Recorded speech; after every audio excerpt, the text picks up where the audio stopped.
Roll call on the day. Is Philly in the house? Is Bucks County in the house? Is Chester County in the house? Is Delco in the house? Is Monco in the house?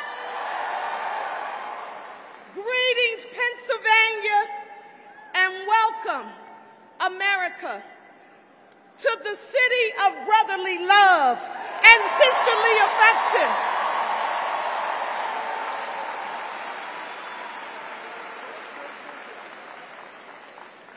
I am Cherelle Parker, and I have the honor and great privilege of serving as the 100th mayor of the city of Philadelphia.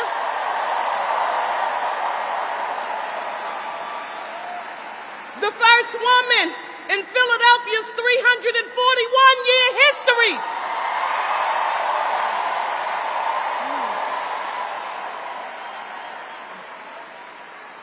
So for me, I need you to know that this is a history-making day here in Philadelphia and in our country,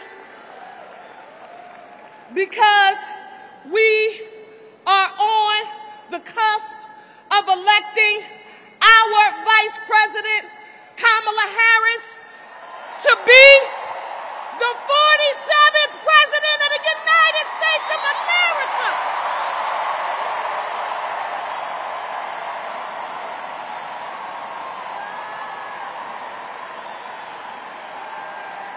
I hope you feel it. You feel it. For those of you who know me, you know it is my mantra to always speak truth to power, and I've got to share a history story with you, each and every one of you. And it happened to me in my life when I was about 8 or 9 years old. I was raised by my grandparents. My grandmother was a domestic worker from Manning, South Carolina. My grandfather, a Navy veteran from Accomack County, Virginia. And the two of them were having a disagreement, and the windows were open in our row house. And I remember being 8, 9 years old, going outside to sit on the steps, and I cried, and a neighbor walked by and said, "Cherelle," nosy neighbor, "why are you crying?" And I said, "Mommy and Daddy are upstairs having a disagreement. They're having an argument, and I don't like it." And my grandmother, y'all, she had the windows open, and she was listening. Somebody said, I know what happened. She called me upstairs. She called me into her room. I walked in, and she gave me a tongue lashing like I have never received before. She said to me, "No matter what goes on in this house, you don't ever go outside telling anybody about what goes on in this house." And the story came back to mind when we were on our way to walk here into Temple University, when I heard someone, they were fast and quick to talk about the fact that our Democratic nominee for President of the United States had made her vice presidential pick that we are all super excited about. Let me hear you say Harris and Walz. But they were looking for something, and I knew what they were looking for. On today, Democrats, we must take a page out of my grandmother's book, that domestic worker from South Carolina, and remember that our Democratic nominee has spoken, and that's it, period, end of story.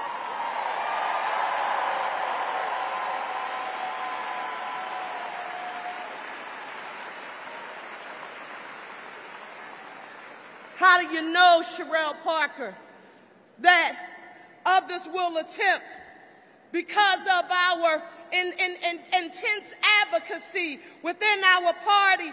They are going to attempt to use divide and conquer to bring us apart so that we can take our eyes off the prize and the only North Star that should be in all of our hearts, minds, and spirits, and that's making sure that Kamala Harris and Tim Walz are the next president and vice president of the United States of America.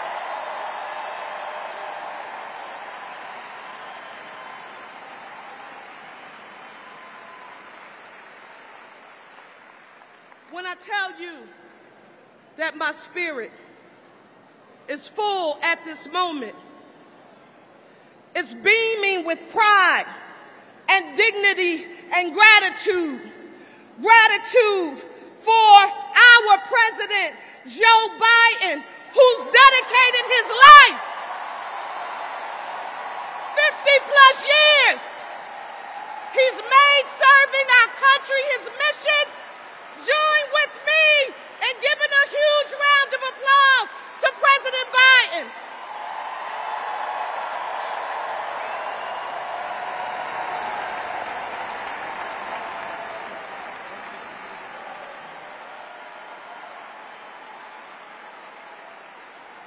I want you to know, this is important to me as mayor of Philadelphia. I'm a high school English teacher by profession who just happens to be the mayor. And one of my favorite authors and thought leaders of all time is a gentleman who just would have been celebrating his 100th birthday named James Baldwin.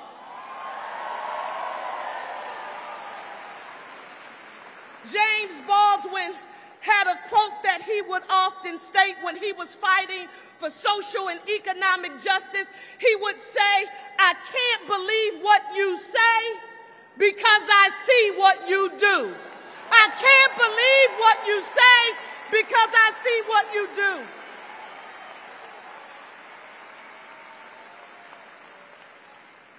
Philadelphia, Pennsylvania, and America. The promise of this moment and what it means for America couldn't be thicker. You can feel the energy in this room. It is tangible and it is palpable.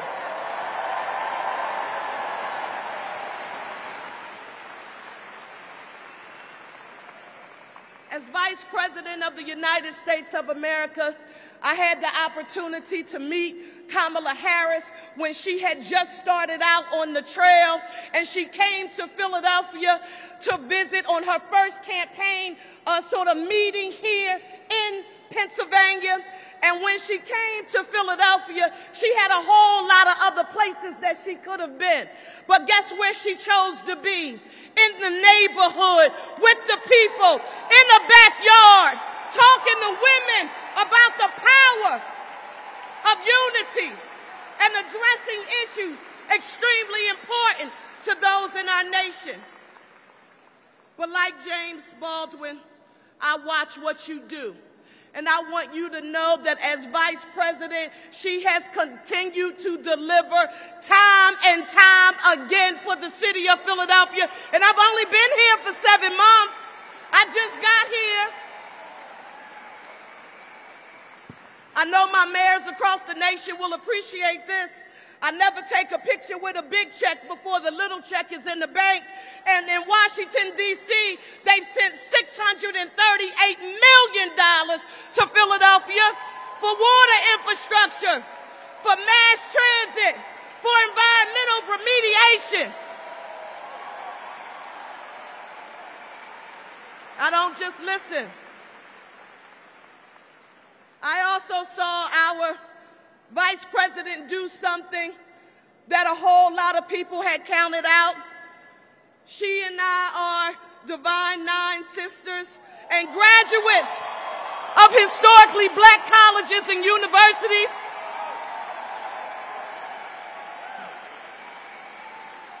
Time and time again, she's made sure that she has delivered. My ask as the mayor of Philadelphia here on today is for you to not let any of the tricksters, Because you know Trump the trickster. How many people have seen Trump the trickster? That's right. Don't let Trump the trickster take our eyes off the prize. We have to remember that there is nothing that is more important than electing the Harris-Walz team and sending them where they belong, to 1600 Pennsylvania Avenue, to the White House.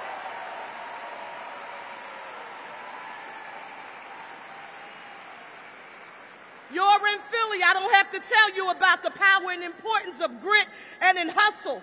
You know, that's what we do. We are a city that is based on the presence of resilience and our strength to overcome obstacles. I want you to know that none of us here today should forget that we are Democrats and that we are for the working class and that we support organized labor. And don't forget this.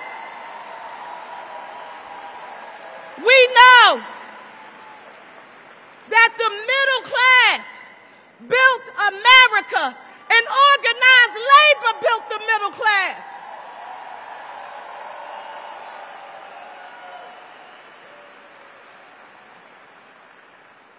To our vice presidential candidate, Governor Tim Walz of Minnesota, I am proud, sir, that you are an educator. You know the power of public education has in helping to close the gap between the haves and the have-nots. I want you to know that we paid attention to your work in Minnesota. Free college tuition for low-income students. Free college tuition for low-income students. Free meals for school children. Protections for the LGBT community. Standing up for workers and union members. I want to say this to you. Are you ready, Philly and Pennsylvania, to rumble for Kamala Harris and Tim Walz?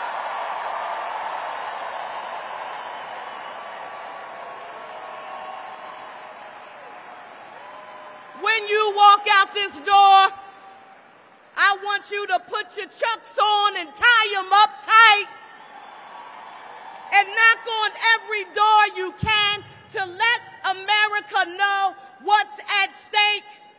Our citizenship, we must remember, requires that we use the word as both a verb and a noun. And it requires our action.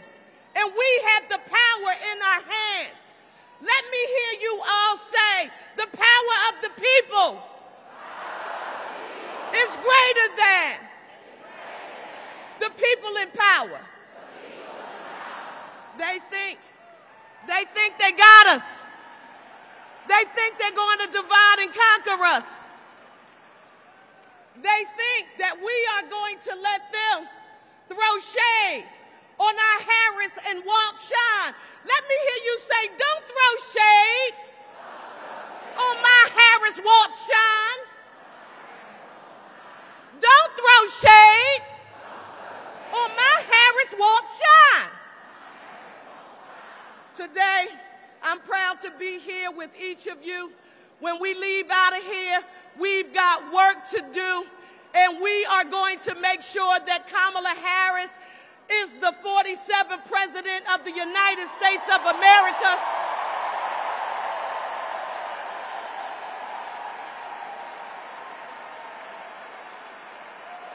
And that Tim Walz is the Vice President of the United States of America.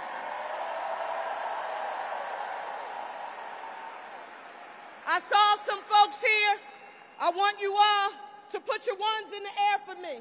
Everybody right now, because this one represents unity. I want you to know that together, we are one city. Let me hear you say one city, one region, one state, and one nation united. Let's go and get to work. Thank you all.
Everyone on the concourse, please take your seats. Everyone on the concourse, please take your seats.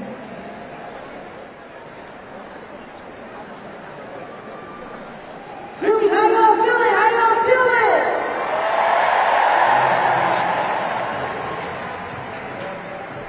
Isn't this neat?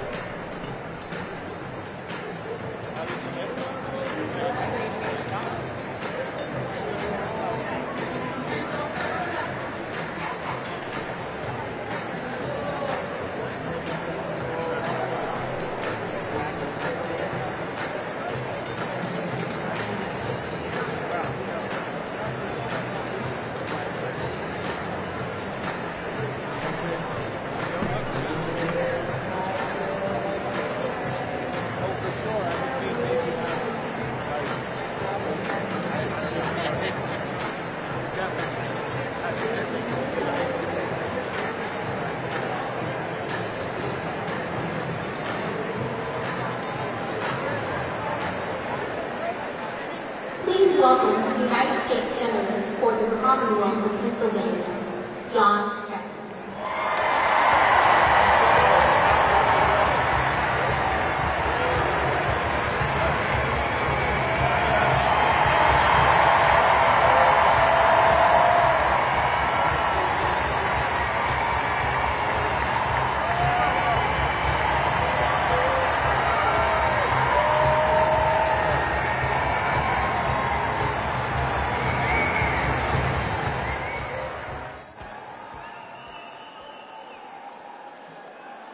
Philadelphia!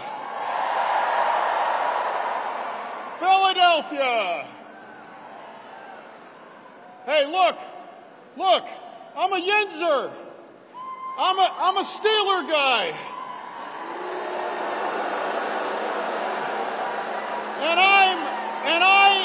And I'm a Sheets guy. But today, we are all Team Harris Walz today right now.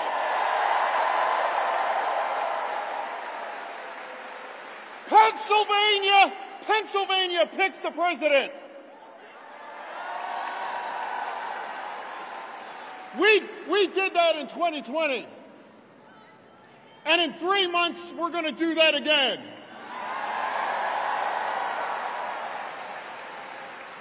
Look, the choice just could not be any more stark than this. You know, this election is about moving our country forward with Vice President Harris and Governor Walz.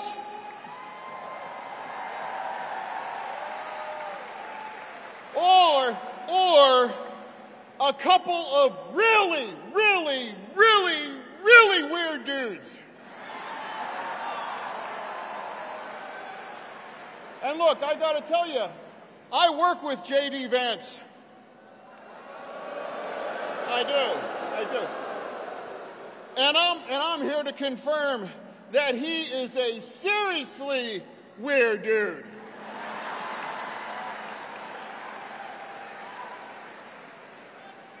Look, let's get to work, and it all starts now.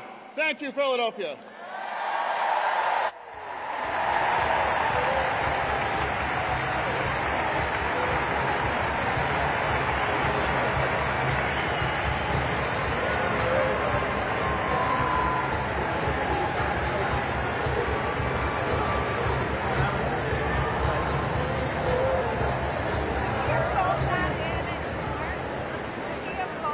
Please welcome the United States Senator for the Commonwealth of Pennsylvania, Bob Gates.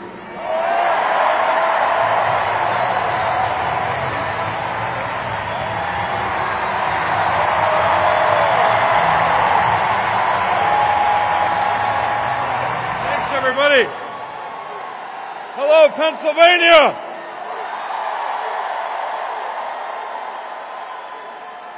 All right. The reason I ran around that corner is because we want to get to hear from Kamala Harris in a couple of minutes, but I want you to know something. I want you to know something. I know we didn't practice this, but I have 2 questions for every Pennsylvanian in this audience, even if you're not from Pennsylvania. I got 2 questions. The first question, you ready? Are you ready to win for Kamala Harris and Tim Walz?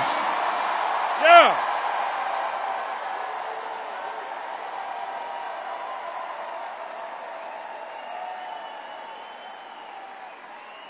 And the second question is, are you ready to win for everyone on our ticket?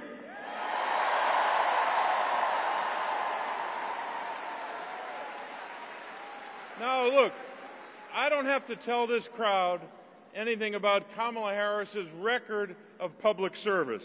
You know her. You know her days as a prosecutor putting away dangerous criminals, to her time in the United States Senate and as vice president, fighting for women's rights, voting rights, and workers' rights.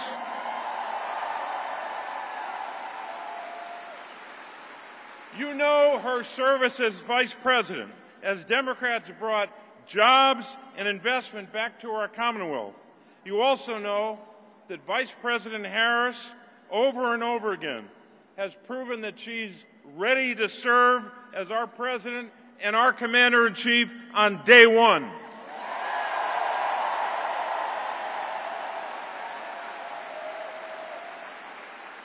And I am certain that you know the last thing I'm about to say. Not the entire last thing, but what I'm about to say next. You know as well that she is ready to defeat Donald Trump.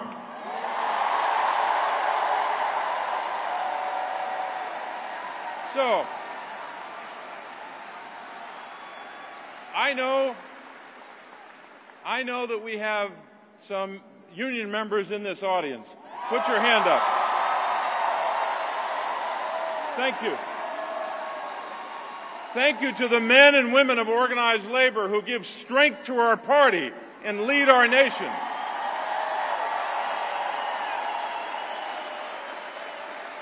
And those union members and their families remind us all the time that this race is about a lot of big issues. But at its core, in terms of our economy, this is a race about working families. It's a race about whether we're going to come together to lower costs for families, fight the fentanyl crisis, and take care of our children, seniors, veterans, and people with disabilities.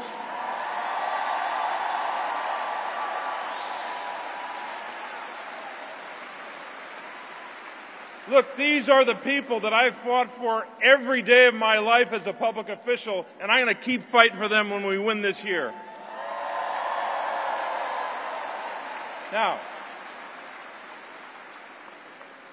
I'm running in a big Senate race, and I want you to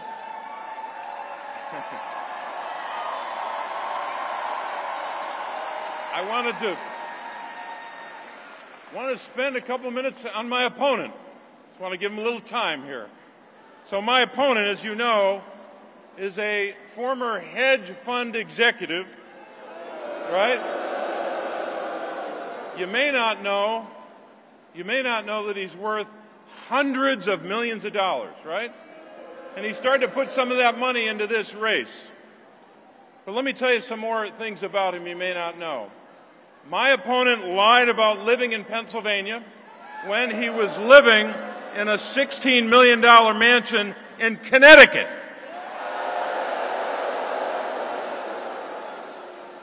He also lied about how he grew up. He said that he started with nothing. That's a direct quotation. He said he started with nothing, even though his father was a university president. He was lucky to grow up the way he did, just like I was lucky. But why would he tell some Abe Lincoln story when we know what the truth is? There's more. David McCormick also lied about creating hundreds of jobs in our state. He doesn't understand this Commonwealth. He doesn't understand the people that make this state what it is. Here's what he did. He's flown in on a private jet from Connecticut to his campaign events, and then he's flown back to Connecticut in the same corporate jet. There's more. while running the world's largest hedge fund in Connecticut, and all the while getting rich off investments in China, he didn't vote in Pennsylvania for 15 years. Here's a radical idea. I think you should know the people that you seek to represent, right? I was born and raised in Scranton, Pennsylvania. My wife, Therese, and I have raised our daughters in Pennsylvania. We still live in Scranton, Pennsylvania today, and Pennsylvania will always be my home.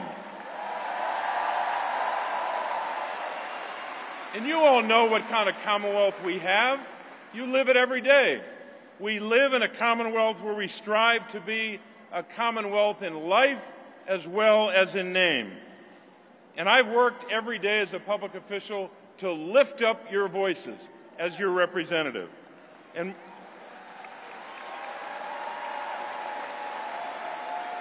I've also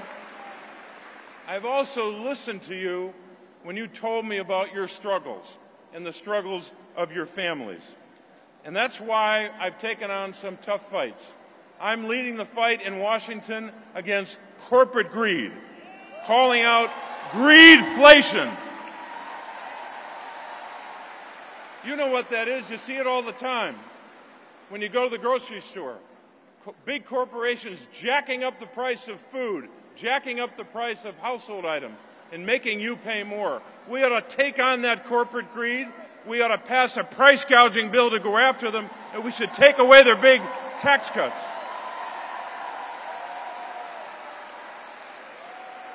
My opponent has a different view. He excused those big companies. He thinks I'm being too tough on the big companies. He's criticized me for that. He also wants to repeal the law that you helped us pass to cap the cost of insulin at $35 a month for seniors. That is wrong, and we're never going to let him do that. He's also promised to continue to perpetuate those obscene corporate tax cuts from 2017. And you know what? Because he has that position, and because I voted against that obscene bill, David McCormick has had the benefit of these big billionaires, these out-of-state billionaires supporting an out-of-state candidate, coming in to prop him up and to pay for 80% of his advertising. That's what they're doing to reward him. Look, I think it's pretty clear from his record as a hedge fund executive that David McCormick will do anything to make a buck, anything to make money. And he does that even when it hurts the people of our state. He invested millions in Chinese military companies that make fighter jets, bombers, and missiles. And while we, all of us across our state, were fighting against fentanyl that's trafficked from China that kills over 4,000 Pennsylvanians each year, David McCormick, listen to this one, David McCormick, as a hedge fund executive, invested millions of dollars in China's largest producer of fentanyl. You're damn right, boo. I believe that you deserve a senator who's on your side, who's not out for himself. Pennsylvanians can't trust David McCormick to look out for you and your families. He's only going to be looking out for rich guys like himself. He's proven that. And lastly, a big issue in this race. We can't trust him to stand up for reproductive rights for women. He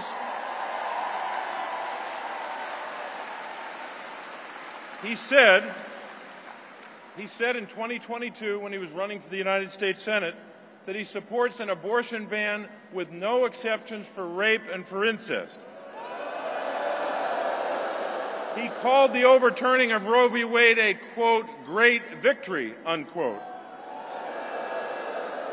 I don't think ripping away a 49-year constitutional right is a great victory.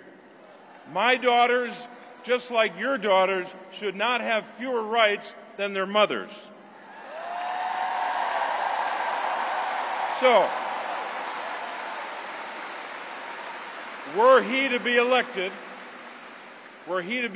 he will not support the Women's Health Protection Act, which we tried to pass in the aftermath of the Dobbs decision. So I think the differences are pretty clear, and you know them, and you know some more of them maybe after what I said. But here's what I want to tell you. We got a lot of work to do.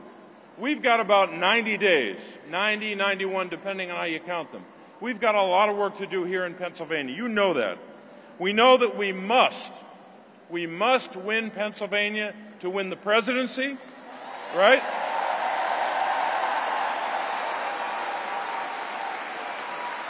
And we must win Pennsylvania to preserve this majority in the United States Senate. We have to do that.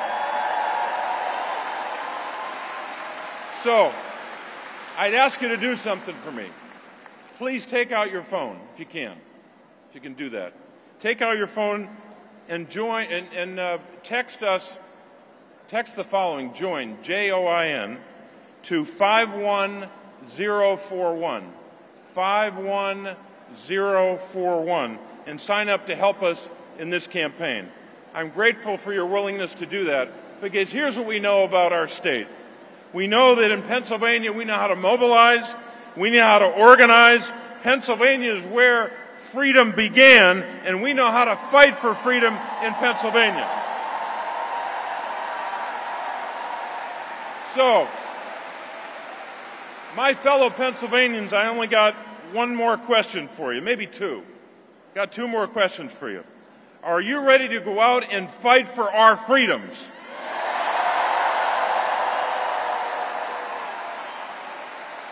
Are you ready to go out and defeat David McCormick and the out-of-state billionaires trying to buy this Senate seat?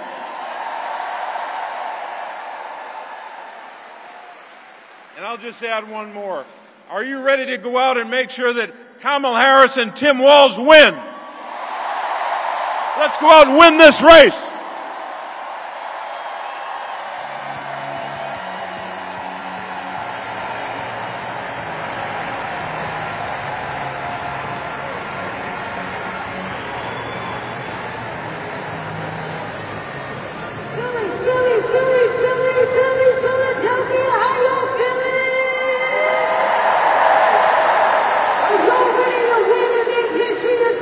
Make some noise right now.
Please welcome the Governor of the Commonwealth of Pennsylvania, Josh.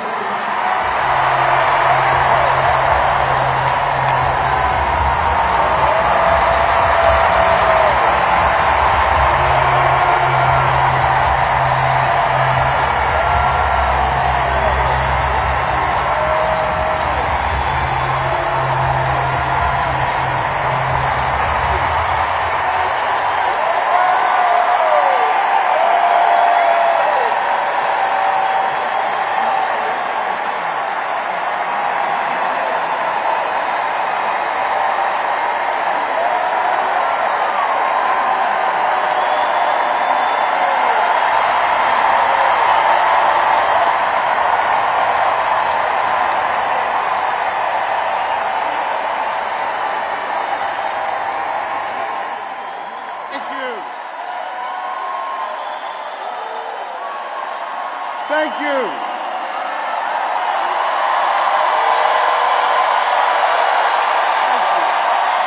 Thank you.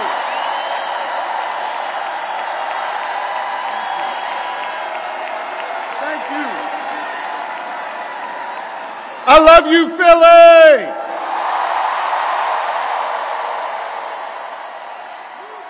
And you know what else I love? I love being your governor. Thank you very much.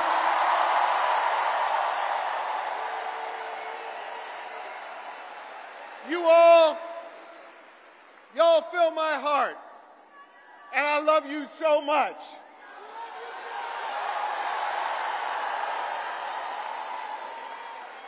And I want you to know, every single day I go to work for you. I put my shoulder to the wheel. And I focus on 3 simple letters in our alphabet. G, S, D. I focus on getting shit done for all of you.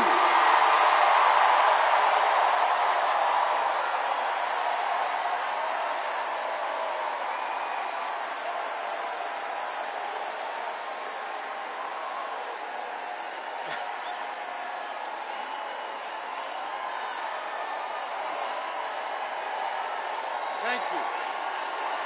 Thank you. Thank you.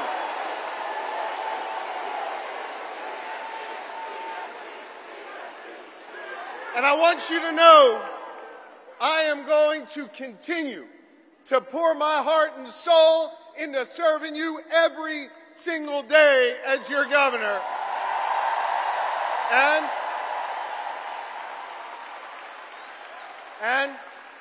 I'm going to be working my tail off to make sure we make Kamala Harris and Tim Walz the next leaders of the United States of America. That's right. Let me tell you about my friend Kamala Harris, someone I've been friends with for 2 decades. She is courtroom tough. She has a big heart. And she is battle tested and ready to go.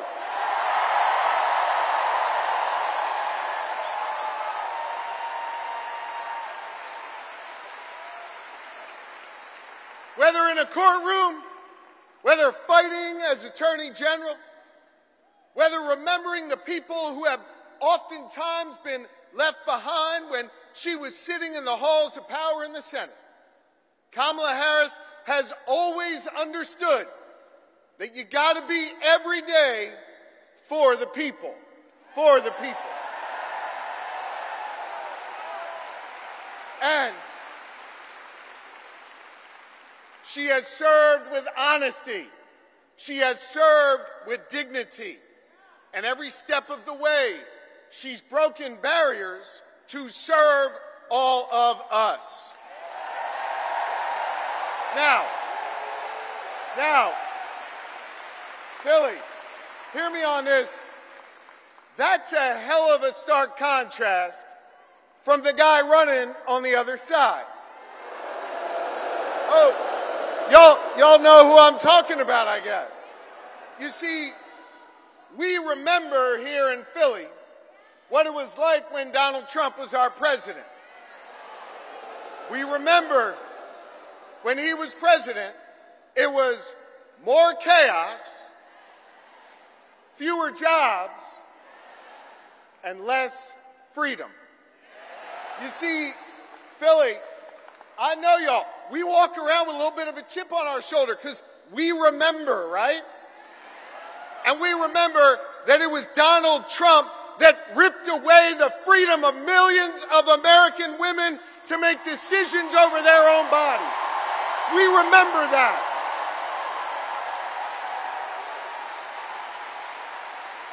We remember that. We're not going back. We are not going back. You're right. Not going back. And here's the thing. We don't want to go back, but let's go back for a second. Just remember. Let's just remember, because I think there's some folks out there that still have a little bit of brain fog, having a hard time remembering what it was like. Now listen, he brought all that chaos and limited our freedoms back when he was president, and let's be honest, didn't know what the hell he was doing. He didn't. But this is serious, gang. He knows what he's doing now. He does. And the Supreme Court that he packed, the Supreme Court that he has packed has ruled that he is above the law. He is outside of the law. And now he's got a clear plan. They all wrote it down in that whole Project 2025 thing. And they got a clear plan to take away more of our freedoms. They got a clear plan to use the Justice Department to go against our enemies. They got a clear plan to isolate us in the world. And let me tell you something, I ain't going back. I am not going back. I'm not. And neither do you want to go back. We are not going back.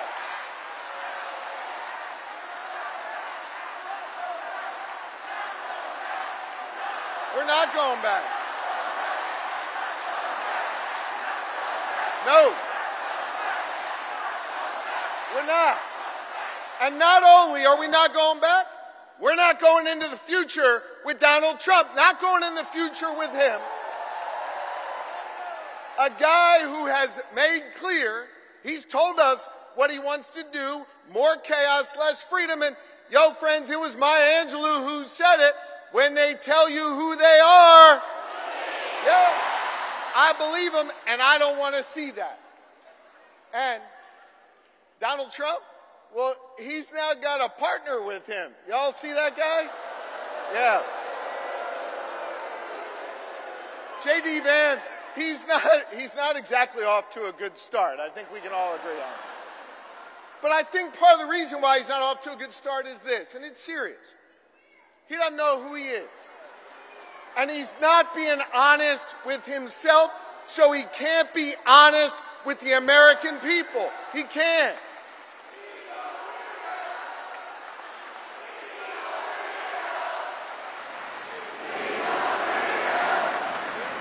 Now, so if I hear you right, and I think I do, you're chanting, he's a weirdo. Which means, man, I love you, Philly. Which means, if you're chanting, he's a weirdo, then you heard of my good friend and our next vice president, Tim Walz. Because Tim Walz, in his beautiful Midwestern plain-spoken way, he summed up J.D. Vance the best. He's a weirdo. And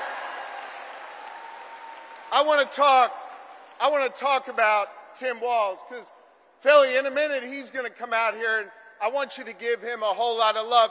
Tim Walz is a great man. Tim Walz is an outstanding governor.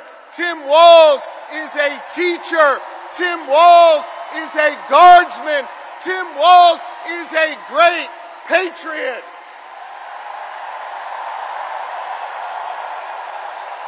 He is. And I'll tell you what else. Tim Walz is a dear friend. And I want you to know, Lori and I feel blessed to have Tim and Gwen in our lives. They are outstanding public servants. And I can't wait for you, Philly, the rest of this Commonwealth, and our entire country to get the chance to know the Walzes, the next Vice President and Second Lady of this nation. Now,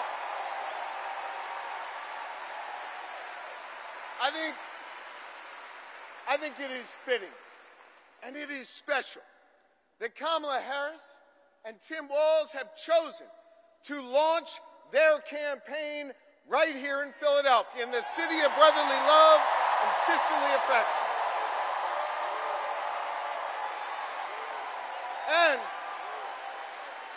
And importantly, they chose to launch their campaign right here in the birthplace of real freedom.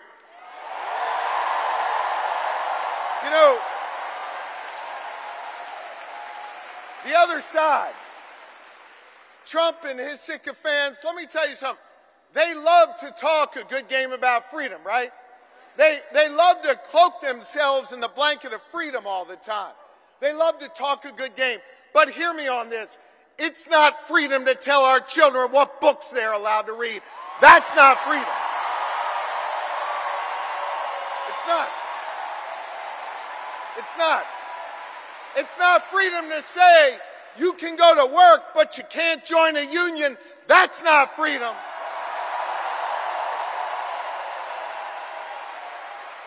It's not freedom to tell women what they're allowed to do with their bodies. That's not freedom. It's not. It's not. It is not. No, it's not. It is not. And it won't be that way when Kamala Harris is our president. And it sure as hell isn't freedom to say you can go vote, but he's going to pick the winner.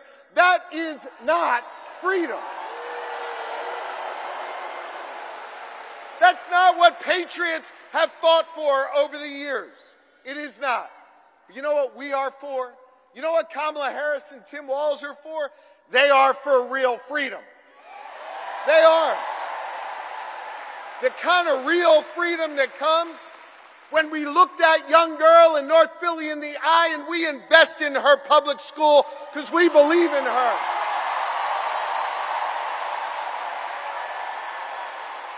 We believe in real freedom, the kind of freedom that comes when we invest in our police and we invest in our communities because we believe that young girl should walk to and from school safely and back to her mama at the end of the night. We believe in real freedom where the young girl can grow up and be whatever she wants. She can be a welder. She can go to college. She can be who she is. That is real freedom, and that is what we are fighting for. We believe in the kind of real freedom where she grows up in a community where she can breathe clean air and drink clean water and know that she will leave an environment to the next generation that is great for her kids and her grandkids. And Kamala Harris and Tim Walz believe in a real freedom where you can marry who you love and be who you are.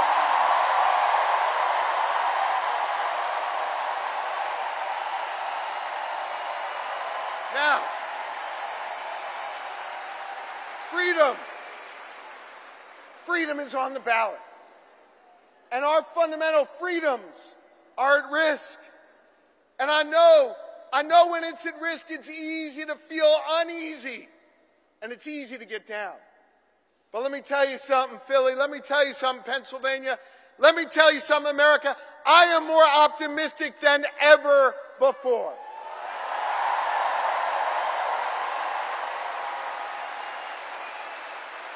And the reason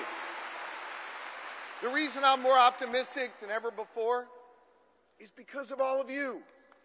And because of what a band of patriots started here in our taverns, in our town squares, and at Independence Hall, just a couple miles from here, nearly 2.5 centuries ago.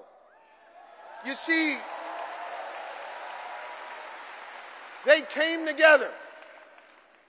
They came together to declare our independence from a king, and we're not going back to a king.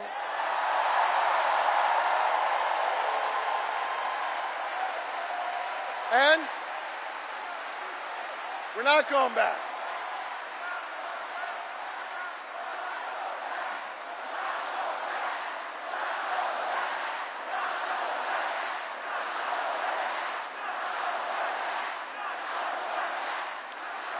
And when they declared that independence from a king, they came together and they said, we are going to form a union. And over the last 248 years, the reason why I'm optimistic, the reason why I'm hopeful, is because as we've written this American story over the last 2.5 centuries, it's been ordinary Americans taking up the baton from those patriots and saying, we're going to do extraordinary things. Octavius Catto understood that responsibility.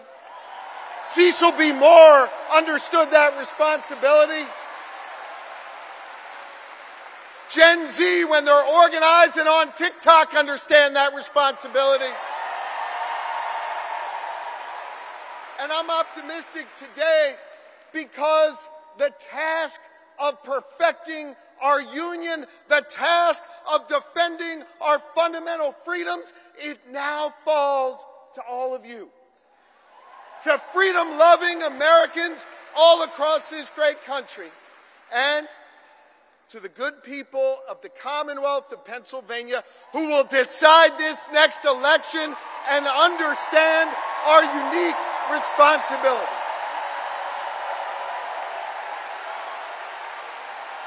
I love you too, and this is a moment where we all have to understand that while we'll see Kamala Harris and Tim Walz's names on the ballot, that this election isn't just about their names on this ballot.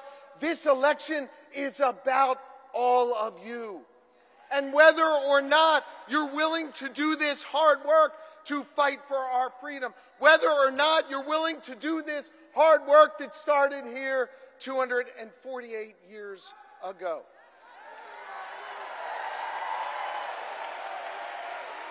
I want to just say this. I lean on my family and I lean on my faith, which calls me to serve.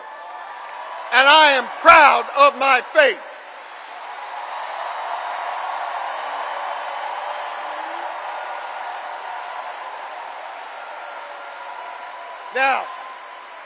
Now hear me.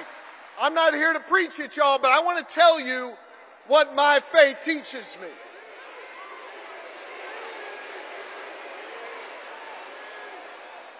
My faith teaches me that no one is required to complete the task, but neither are we free to refrain from it. That means that each of us has a responsibility to get off the sidelines, to get in the game, and to do our part. Are you ready to do your part? Are you ready to form a more perfect union? Are you ready to build an America where no matter what you look like, where you come from, who you love or who you pray to, that this will be a place for you? And are you ready? to look the next President of the United States in the eye and say, "Hello, Madam President." I am too, so let's get to work.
Philadelphia, please welcome the next President and Vice President of the United States, Kamala Harris and Tim Walz.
Good to be back in Pennsylvania.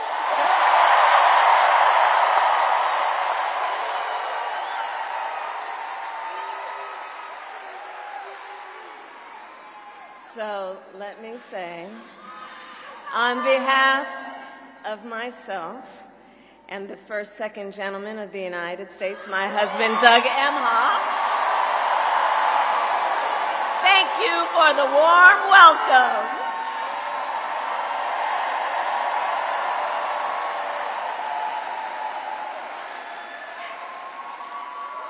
And let me just say, it's good to be here with all of the friends, all of the leaders who are here. I want to thank former Governor Ed Rendell,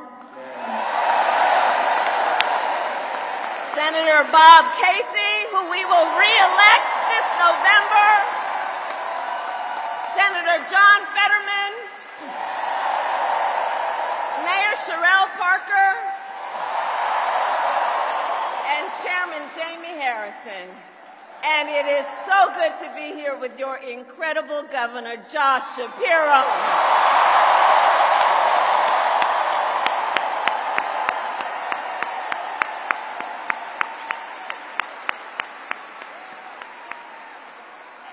And I will say, Josh is a dear, dear friend and an extraordinary leader. He and I have been spending a lot of time together over the years. And I told Josh, look, I am so invested in our friendship in doing this together, because together with Josh Shapiro, we will win Pennsylvania. We will win Pennsylvania. And I thank you, Josh. I thank you.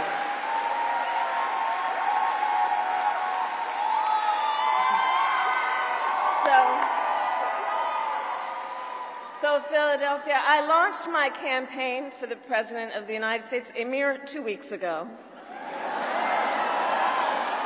And it's been a bit of a whirlwind. And just last night, the delegates to the Democratic National Convention finished voting. And so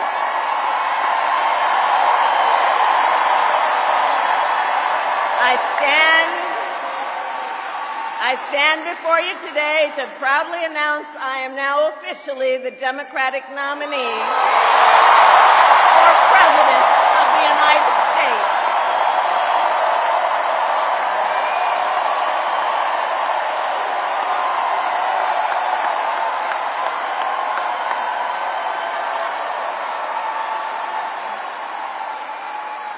And so now we got some work to do. We need to move to the general election and win that. And to all the friends, listen, we also need to level set. We are the underdogs in this race. But we have the momentum, and I know exactly what we are up against.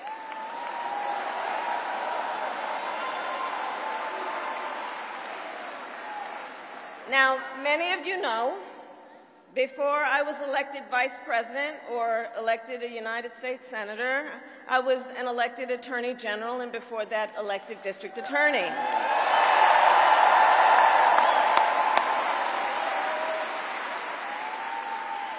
And before that, I was a courtroom prosecutor. So in those roles, I took on perpetrators of all kinds. Predators who abused women. Fraudsters who scammed consumers. Cheaters who broke the rules for their own gain. So hear me when I say,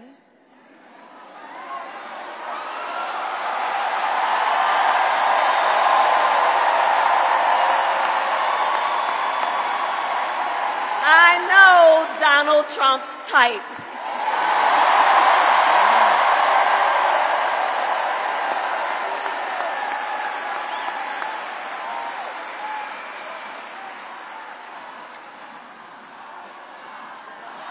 So, but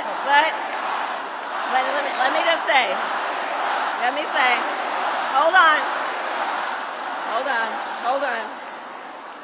This campaign, our campaign, is not just a fight against Donald Trump. Our campaign, this campaign, is a fight for the future. It's a fight for the future. In Pennsylvania, we fight for a future with affordable housing, affordable health care, affordable child care, paid leave.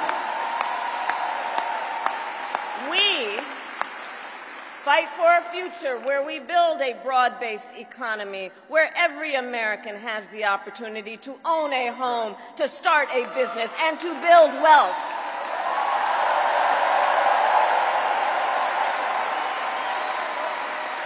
We fight for a future where we bring down prices that are still too high and lower the cost of living for America's families. So that they have a chance not just to get by, but to get ahead.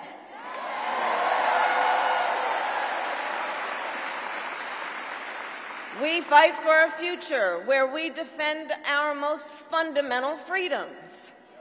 The freedom to vote.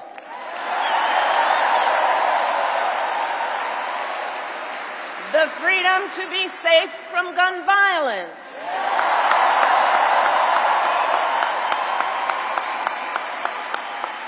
The freedom to love who you love openly and with pride.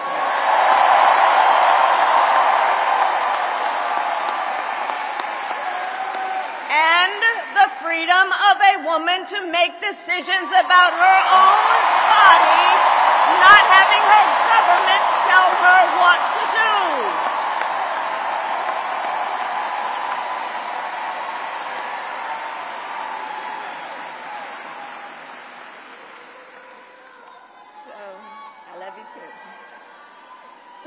thing. Here's the thing. Since the day that I announced my candidacy, I set out to find a partner who can help build this brighter future.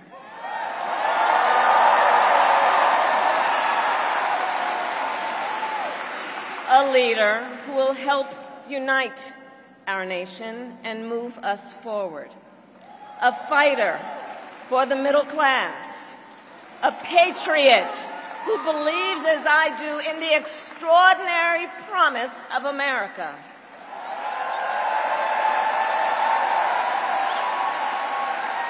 A promise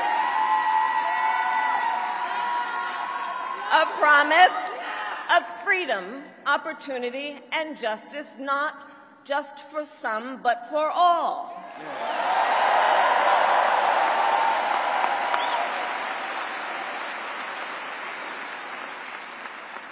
So, Pennsylvania, I'm here today because I found such a leader.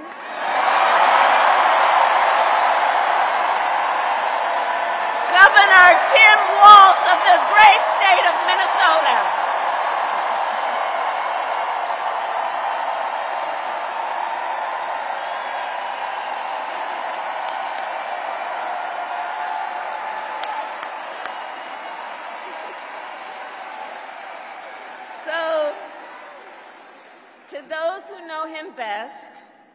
To those who know him best, Tim is more than a governor. To his wife, Gwen, he is a husband. To his kids, Hope and Gus, he is a dad. To his fellow veterans, he is Sergeant Major Walz.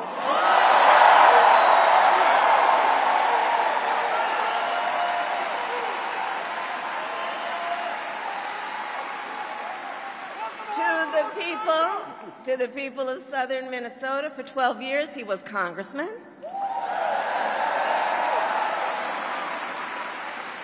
To his former high school students, he was Mr. Walz.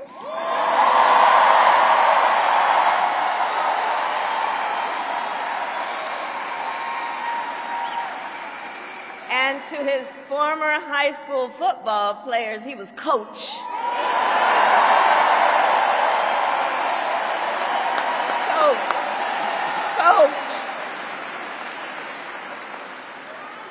And in 91 days,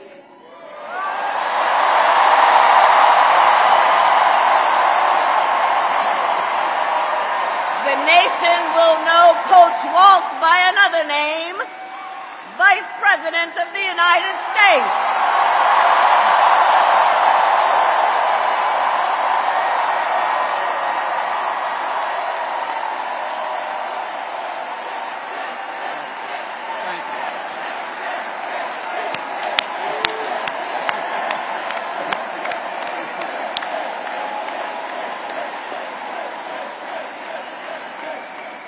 So America, for some folks, they're just getting to know Coach Walz's story. And I'll tell you, he is the proud product of a middle-class family in rural Nebraska. He is a veteran who served our nation in uniform for more than 2 decades as a member of the Army National Guard, and he went to college on the GI Bill.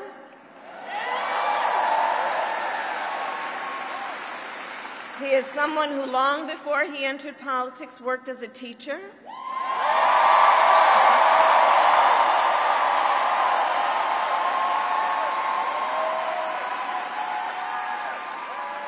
When Coach Walz and his wife Gwen moved from his native Nebraska to Minnesota nearly 30 years ago, they both took jobs at the local high school. Coach Walz taught social studies, Gwen taught English.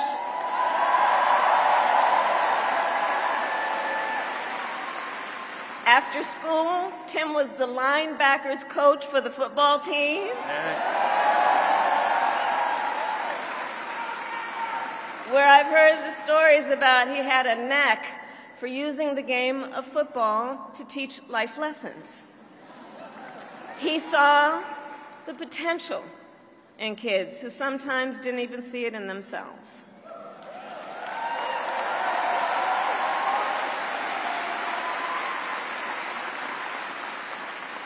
Under those Friday night lights, Coach Walz motivated his players to believe they could achieve anything. And together, they defied the odds, hear this out, going from a winless record to the school's first ever state championship.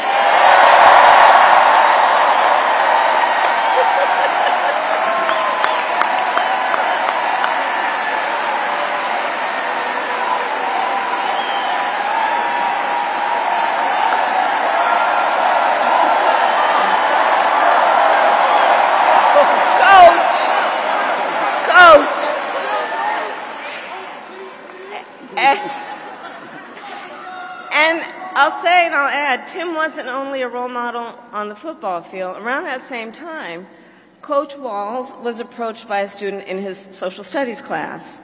The young man was one of the first openly gay students at the school and was hoping to start a gay-straight alliance. At a time when acceptance was difficult to find for LGBTQ students, Tim knew the signal that it would send to have a football coach get involved.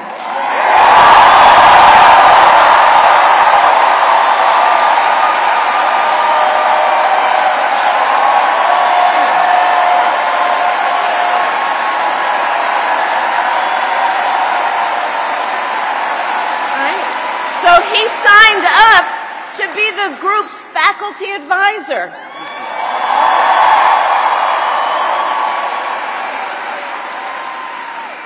And as students have said, he made the school a safe place for everybody.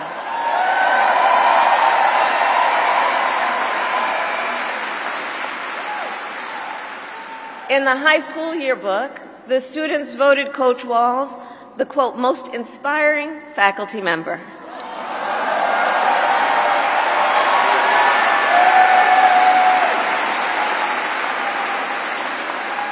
And as I think everyone here can see, Tim Walz was the kind of teacher and mentor that every child in America dreams of having, and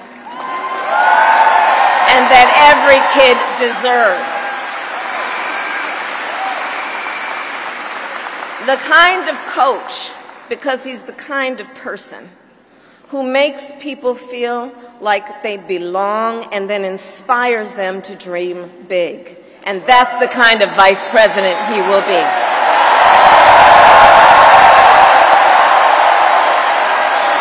And that's the kind of vice president America deserves.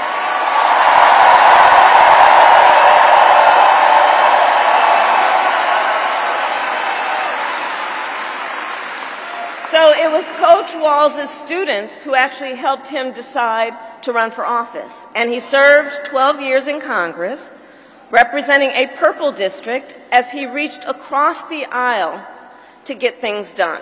He was the highest ranking enlisted man to ever serve in the United States Congress.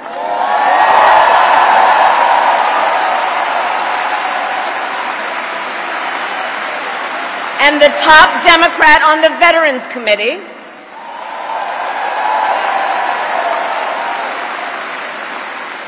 And he was known as one of Capitol Hill's best marksmen, winning a bipartisan sharpshooting contest year after year.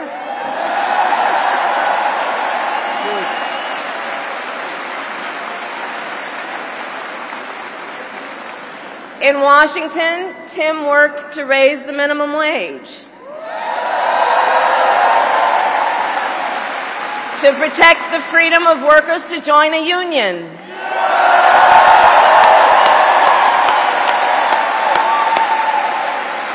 and he cast one of the critical votes to pass the Affordable Care Act.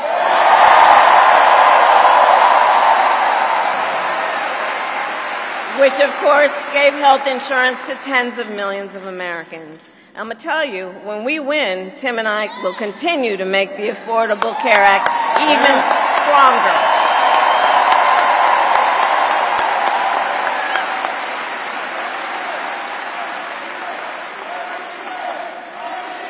He will win. Wow. That's right. Now, let's talk about what we're dealing with on the other side.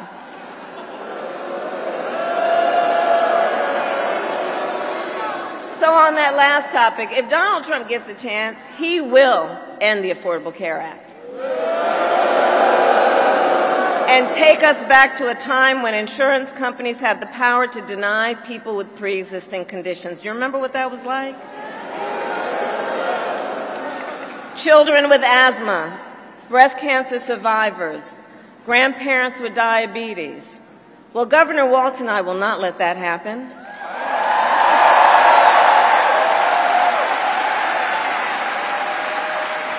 Because we believe health care should be a right and not just a privilege for those who can afford it.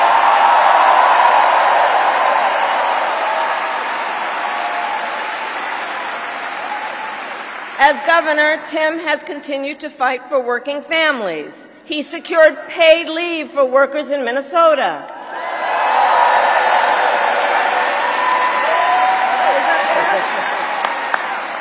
And he refused, as governor, to allow any student in their public schools to go hungry. So he made school breakfast and lunch free for every child.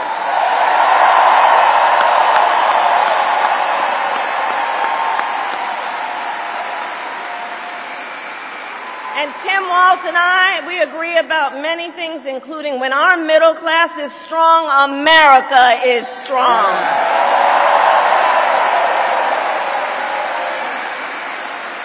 And strengthening the middle class will be my defining goal as I am President of the United States.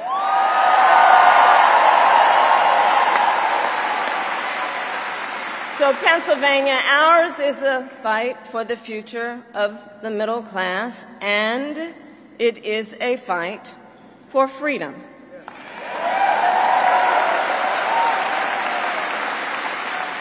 In this moment, we are witnessing a full-on attack against hard-fought, hard-won freedoms and rights.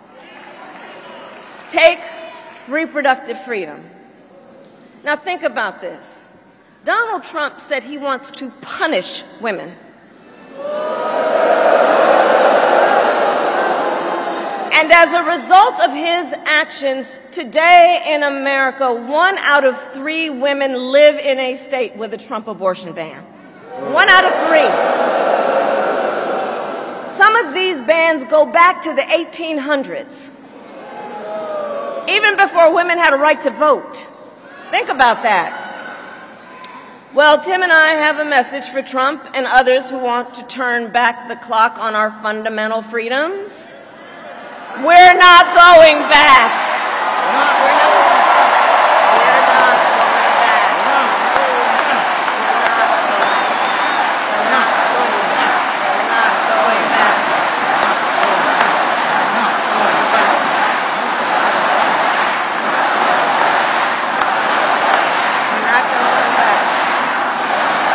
We're not going back.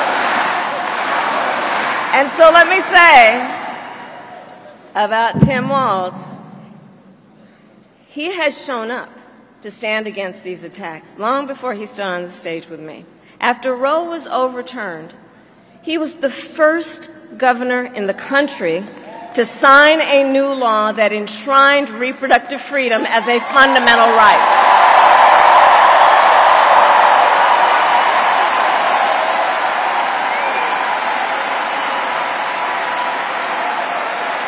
And with Tim Walz by my side, when I am President of the United States and we win majorities in the United States Congress, we will pass a bill to restore reproductive freedom, and I will proudly sign it into law.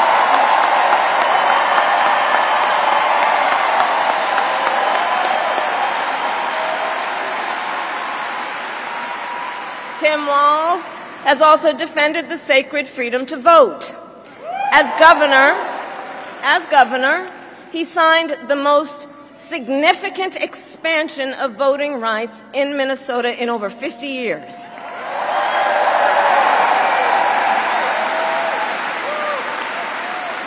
And with Governor Walz's help, when I am president, we are going to finally pass the John Lewis Voting Rights Act and the Freedom to Vote Act. We're going to get it done.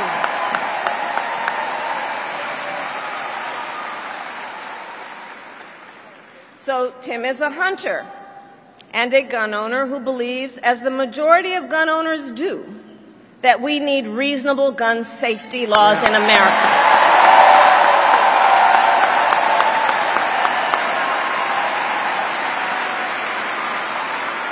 So as governor, he expanded background checks and increased penalties for illegal firearm sales.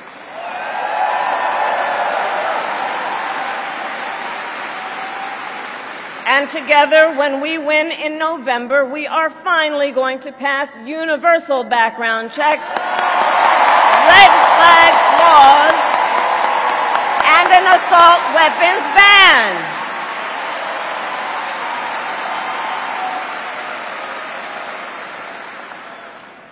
Through his work, Tim, the way I think about it, he really does shine a light on a brighter future that we can build together. In his state, he has been a model chief executive, and with his experience, I'm telling you, Tim Walz will be ready on day one.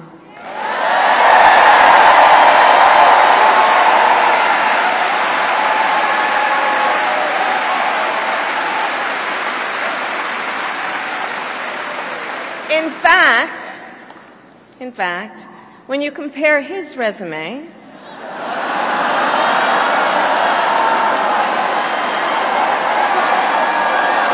shall we,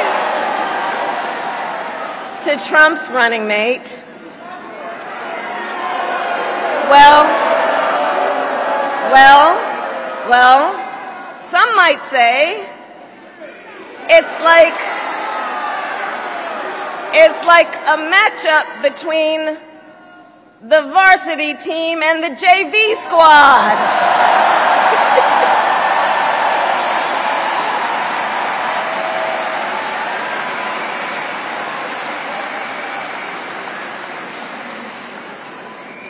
So, Pennsylvania, ultimately in this election, we each face a question. What kind of country do we want to live in? A country of freedom, compassion, and rule of law, or a country of chaos, fear, and hate. And here's the beauty of our democracy. We each have the power to answer that question. We each have the power to answer that question. The power is with the people.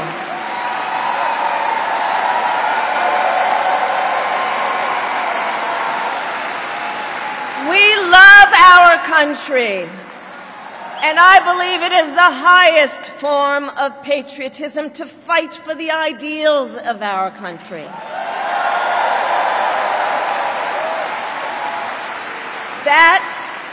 That is how we preserve the promise of America. And after all, the promise of America is what makes it possible for two middle-class kids, one a daughter of Oakland, California, who was raised by a working mother, the other, a son of the Nebraska Plains who grew up working on a farm.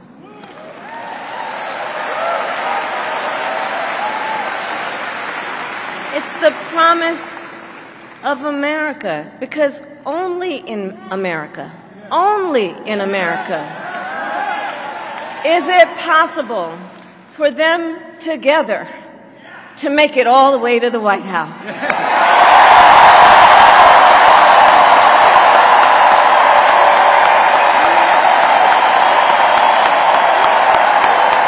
Only in America.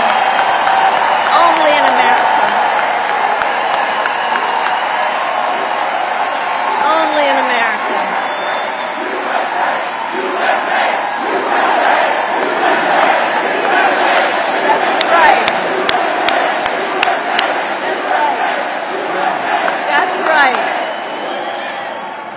And so Coach Walz and I may hail from different corners of our great country, but our values are the same. And we both believe in lifting people up, not knocking them down.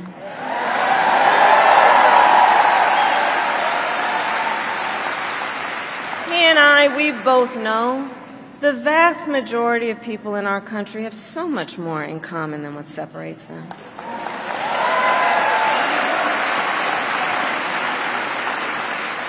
When we look at folks, we see in our fellow Americans neighbors, not enemies. Not enemies.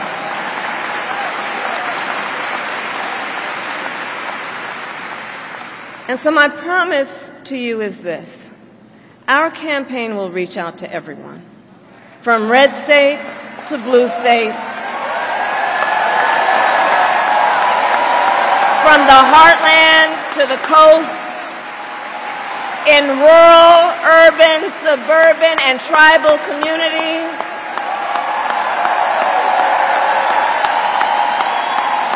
We are running a campaign on behalf of all Americans. And when elected, we will govern on behalf of all Americans.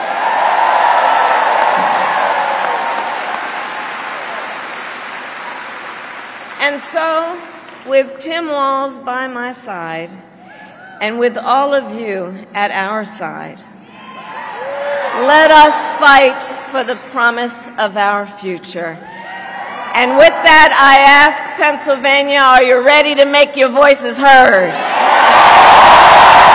Do we believe in freedom? Do we believe in opportunity? Do we believe in the promise of America? And are we ready to fight for it? And when we fight, we win. And now, welcome the next Vice President of the United States, Tim Walz.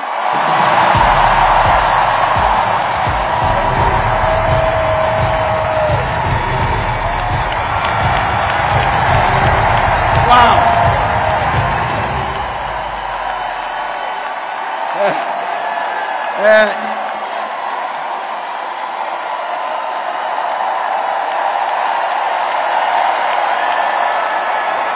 Thank you. Wow. Thank you, Philadelphia.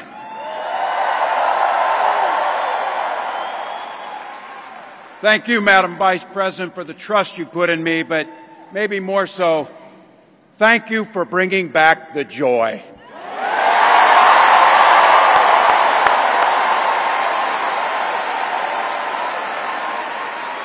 I'm thrilled to be on this journey with you and Doug, this incredible journey.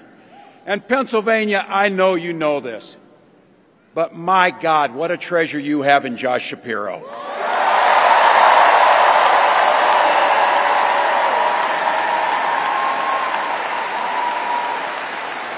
Holy hell, can this guy bring the fire? He can bring the fire. This is a visionary leader. Also, I have to tell you, everybody in America knows when you need a bridge fixed, call that guy.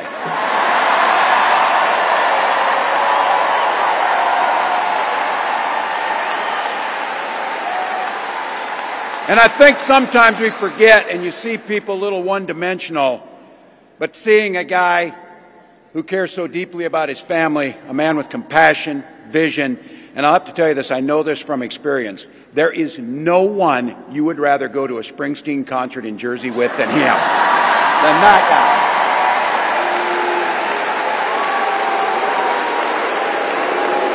Bruce.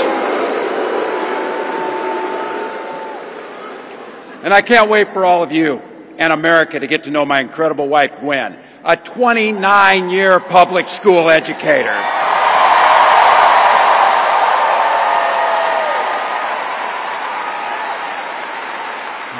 Don't ever underestimate teachers.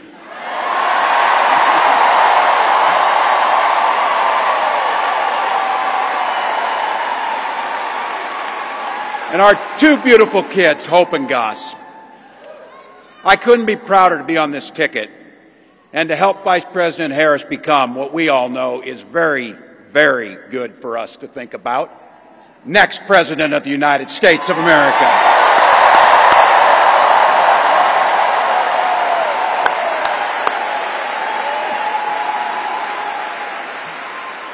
From her first day as a prosecutor, as a district attorney, Attorney General of the great state of California, a United States Senator, and Vice President of the United States.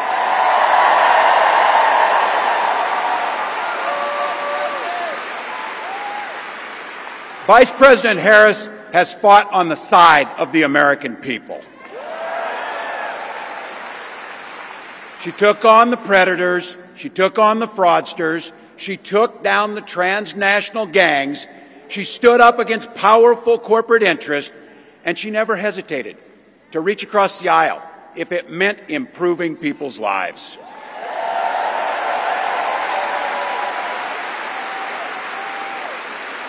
And I want all of you to hold this, and don't ever underestimate the power of this. She does it all with a sense of joy.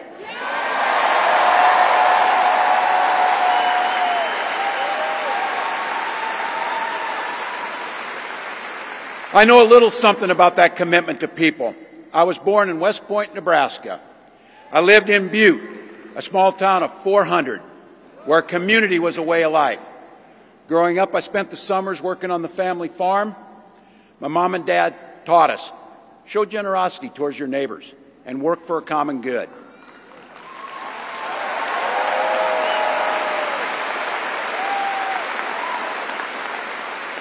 My dad served in the Army during the Korean War. And with his encouragement, at 17, I joined the Army National Guard.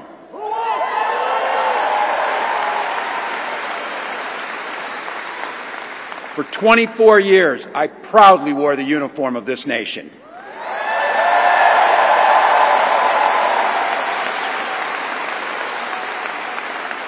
The National Guard gave me purpose. It gave me the strength of a shared commitment to something greater than ourselves. And just as it did for my dad and millions of others, the GI Bill gave me a shot at a college education.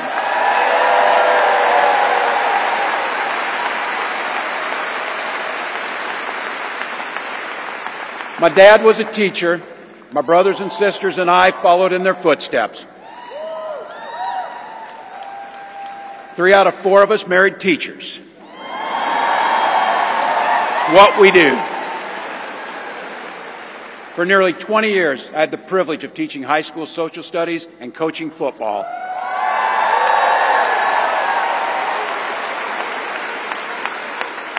Including winning that state championship. So thank you. Don't ever close the yearbook. Don't ever. But it was my students. They encouraged me to run for office. They saw in me what I was hoping to instill in them, a commitment of common good, a belief that one person can make a difference. So in 2006, I took a leap and I ran for Congress.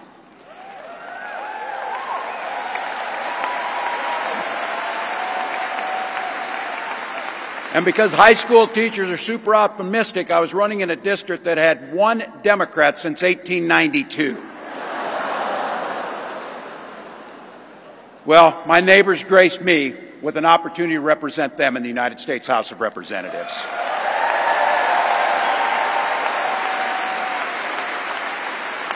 I'm proud of the work we did there together. I worked across the aisle on veterans issues, on agriculture, and on ways to grow rural economies.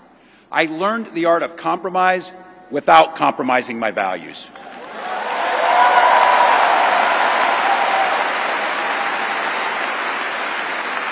And now, as governor of the great state of Minnesota, I bring those experiences to bear in tackling the challenges that are facing our great state. Minnesota's strength comes from our values, our commitment to working together, to seeing past our differences, to always being willing to lend a helping hand. Those are the same values I learned on the family farm and tried to instill in my students. I took it to Congress and to the state capitol, and now Vice President Harris and I are running to take those very values to the White House.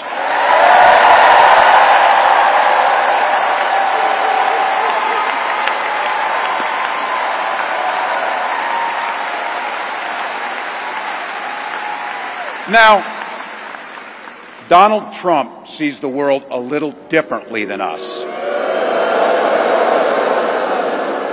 First of all, he doesn't know the first thing about service.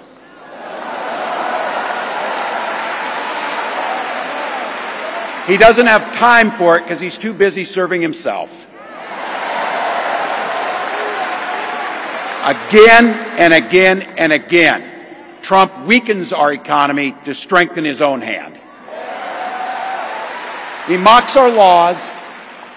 He sows chaos and division. And that's to say nothing of his record as president. He froze in the face of the COVID crisis. He drove our economy into the ground. And make no mistake, violent crime was up under Donald Trump.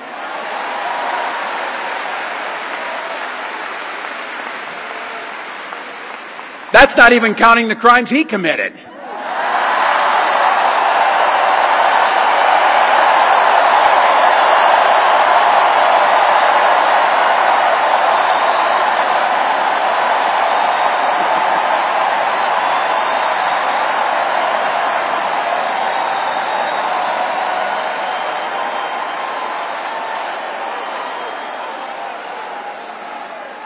You know,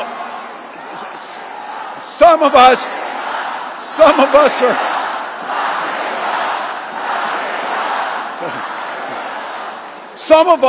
some of us in here are old enough to remember. I see you down there. I see those old white guys. Some of us are old enough to remember when it was Republicans who were talking about freedom. It turns out now what they meant was the government should be free to invade your doctor's office. In Minnesota, we respect our neighbors and their personal choices that they make. Even if we wouldn't make the same choice for ourselves, there's a golden rule. Mind your own damn business.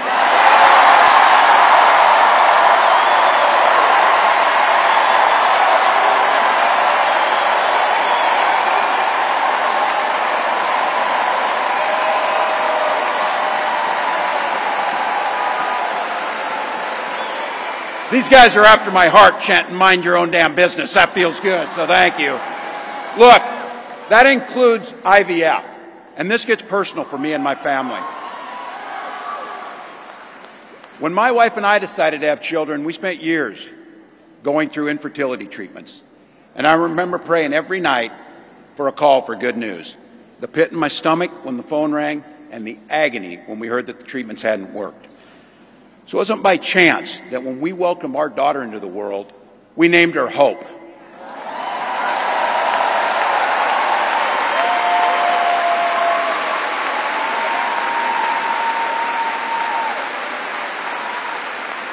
When Vice President and I talk about freedom, we mean the freedom to make your own health care decisions.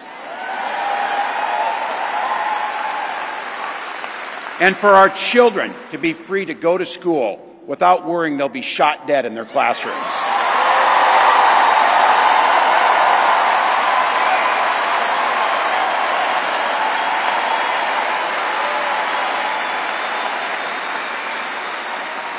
By the way, as you heard, I was one of the best shots in Congress, but in Minnesota, we believe in the Second Amendment, but we also believe in common sense gun violence laws.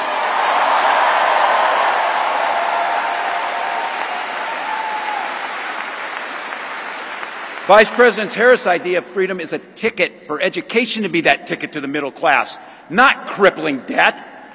Air that's clean, water that's pure, communities that are safe.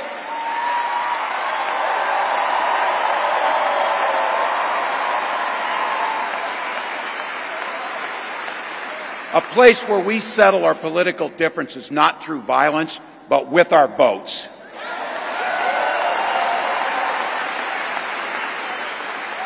And that's what this election's about. What direction will this country go in? He's not going back. Well, Donald Trump would damn sure take us backwards. Let's be clear about that. And don't believe him when he plays dumb. He knows exactly what Project 2025 will do to restrict our freedoms.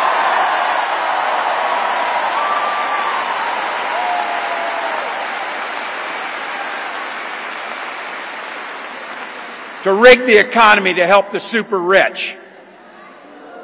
If Trump gets a chance to return, he's going to pick up exactly where he left off 4 years ago. Only this time, it will be much, much worse.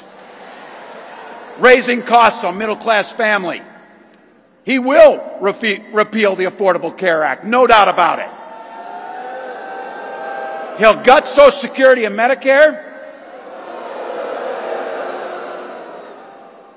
And when somebody tells you they believe him. He said he'd ban abortion across this country, and he'll do it, whether or not Congress is there or not.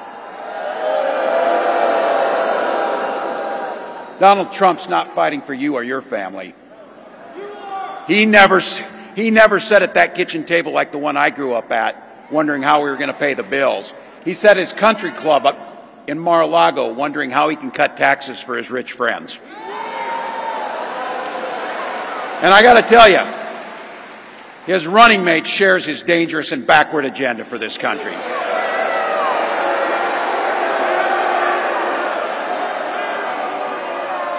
J.D. Vance literally wrote the foreword for the architect of the Project 2025 agenda.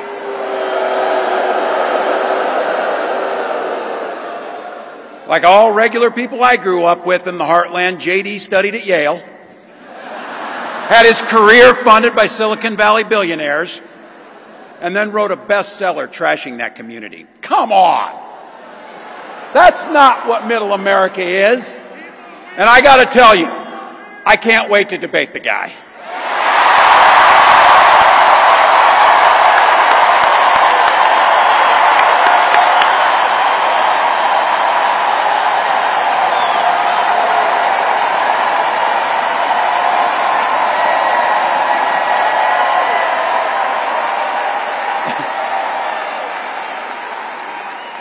That is, if he's willing to get off the couch and show up. So, you see what I did there?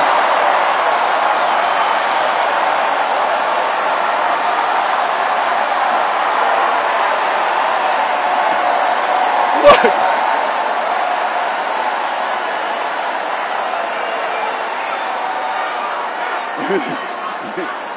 I got to tell you, pointing out just an observation of mine that I made. I just have to say it. You know it, you feel it. These guys are creepy and yes, just weird as hell. That's what you see. That's what you see.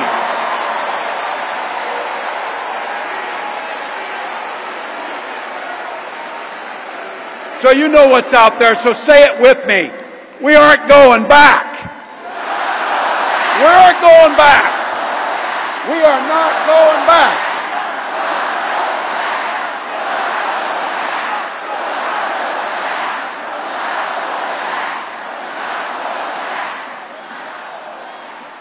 So we got 91 days. My God, that's easy.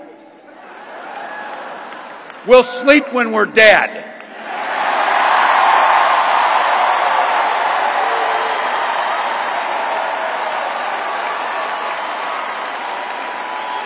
Over those next 91 days and every day in the White House, I'll have Vice President Harris's back. Every single day. And we'll have yours.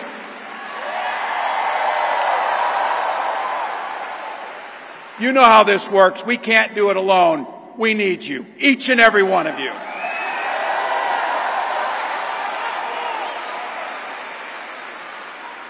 Go over to KamalaHarris.com, get on board, because we need you. Freedom to make our own choices.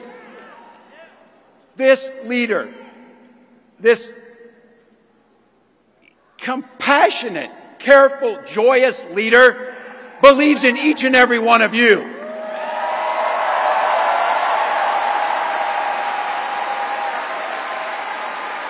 My God, you came here tonight to sit at the very top because you love this country and you're not going back.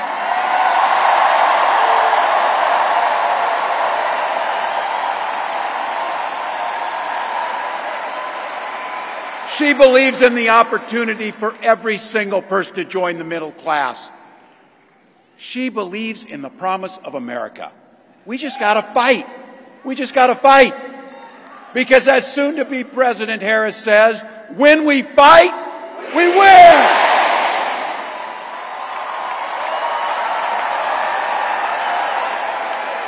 Thank you, Philadelphia. Thank you, Vice President. God bless America.